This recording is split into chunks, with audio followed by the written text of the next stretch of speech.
Hello, and welcome back to another episode of the 2002 reimagining of the Twilight Zone. And this week we are watching Mr. Motivation. And Mr. Motivation stars Christopher McDonald, who we've seen before, even in the Twilight Zone. He was in the 1986 episode Aqua Vita, but then he was just carrying some water. And now he's being his own very powerful self. There's a lot of weight to his character. He's very blustering. I like it. And this poor guy has to sort papers, but only he gets to be sped up.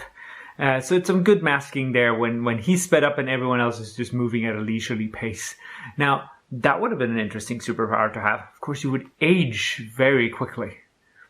Maybe not the greatest idea then. When the doll is talking to him, and he bops it on the head and it talks to him, there's no Dutch angles, which we've talked about before, how you signal unreality or insanity by doing a Dutch angle. And there's no such thing here. This is all played very straight, which I like. When he enters Rick's office to get the paper, he is trying to find the paper, and the doll tells him to look in the bottom left drawer, and he looks at the doll.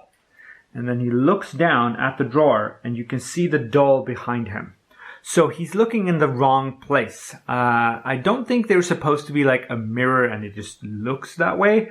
I just think that they had a miscommunication in the shooting here, and they wanted the doll in shot. So it's behind him, but he's looking that way. The doll's voice is Pat O'Brien. Now, Pat O'Brien, he has a very distinguished career. He's a sports commentator of some kind, I think. And in his movie credits, he's only credited as Pat O'Brien. He gets to do a lot of voices as himself. And he's just a sports announcer guy.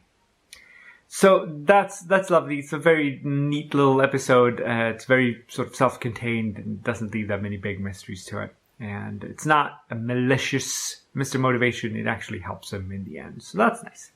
Now, next week, we are going to the Garden of Eden. And I look forward to seeing you there. Don't bring a snake. Take care.